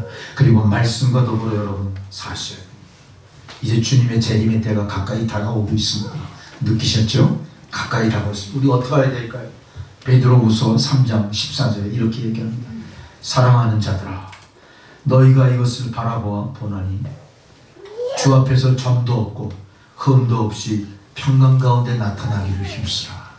우리가 천년왕국의 삶을 떠나 그 왕국이 무너지고 영원히 천국으로 들어가기까지 어떻게 하라고요? 점도 없고 흠도 없이 평강 가운데 나타나기를 어떻게 하라고요? 힘써라. 할렐루야. 점도 없고 흠도 없이 살기를 힘쓰셔야 됩니다. 내가 성도의 본분을 감당하기 위해서 발버둥 치셔야 됩니다. 몸부림치셔야 됩니다. 눈물을 흘리셔야 됩니다. 적당히 해서는 안 된다는 거예요. 우리가 어떻게든 세상 환난과 유혹에 흔들리지 않고 세상 위협에 위축되지 않고 오직 예수의 믿음으로 굳게 서서 점도 없고 흠도 없이 주의 평강 가운데 살아남아 주님 앞에 서기를 주의 이름으로 축원합니다.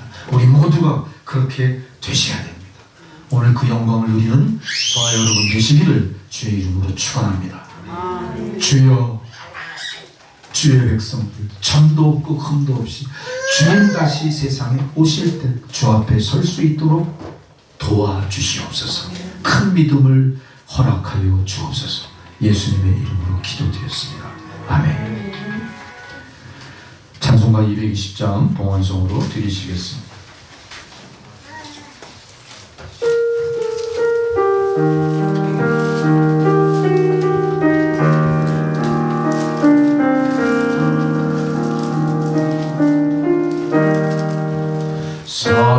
사랑하는 주님 앞에 형제자매 한자리에 그 시를 생각하니 즐거운 찬송 부르네. 내 주 예수 돈을 받아 모든 사람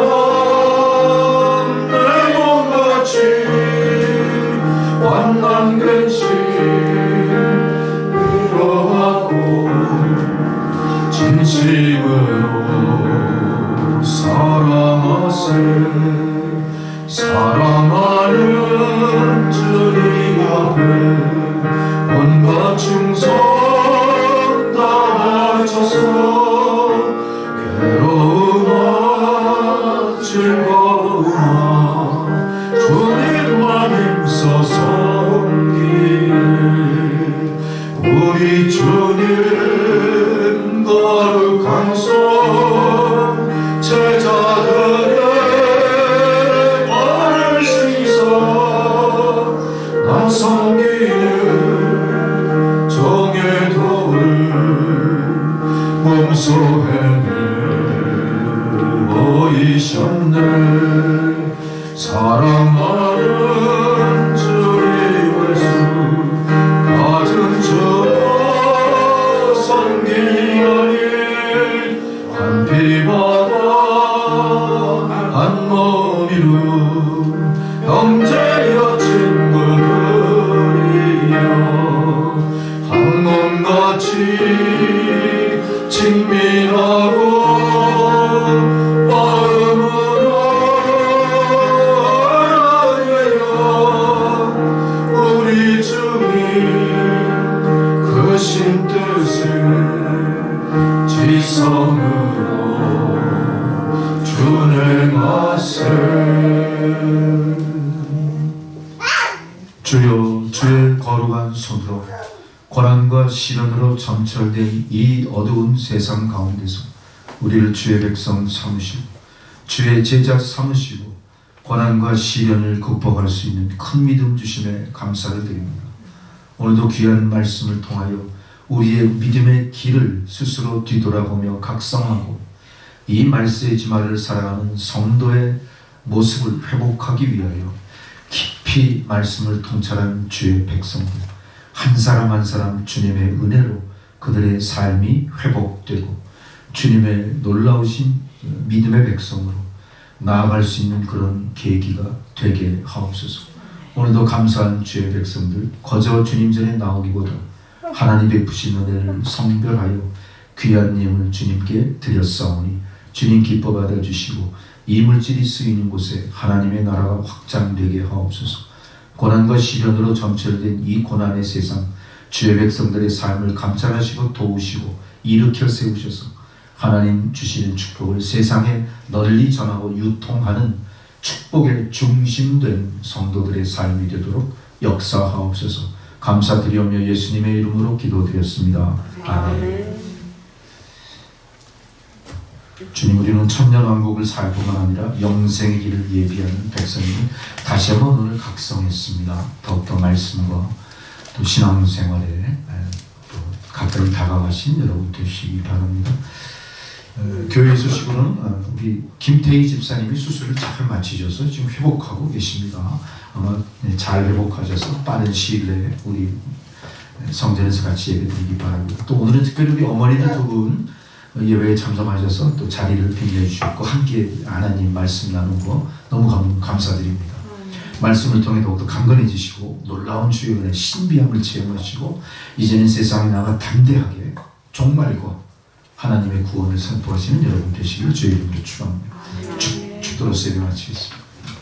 이제는 우리 구주 예수 그리스도의 은혜와 하나님 아버지의 사랑과 성령의 교통감화 역사하시는 그 놀라우신 은혜가 고난과 시련으로 점철된 세상 가운데서도 종말을 예비하여 다시 오실 주님을 준비하는 성도로 기쁜 마음으로 세상을 향해 나아가는 주의 성도들 머리머리 위에 아직도 끝나지 않은 코로나19의 세상을 고치기 위해서 방역 일선에서 쓰는 모든 의료진들의 그들의 땀과 하는 일들과 모든 자원봉사자, 방역 당국자들 그들의 머리 위에 이제로부터 영원토록 함께 하시기를 간절히 축원하옵나이다. 아멘.